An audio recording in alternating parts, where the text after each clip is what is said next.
бардыр yaşap keldi. Menim halkım ölmedi. Nice zorluk görüp geldi. Kimsege tıs çökmedi.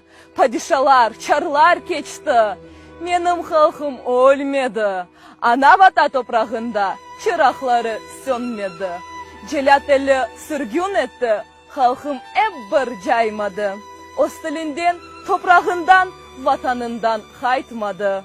Yat yerlerde bir avuç can, kol tutaştı yaymadı. Adetinden, imanından, öz yolundan taymadı.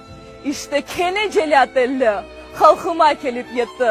Yavaş yavaş acılarının isetile lezzeti. Atasözünün, aytımlarının anlaşıla hikmeti. Evet, ağlap sızlay gönlüm, gözyaşlarga boğula, taşıp kaynagan yüreğim, serbestlikке ıntıla. Bugün incin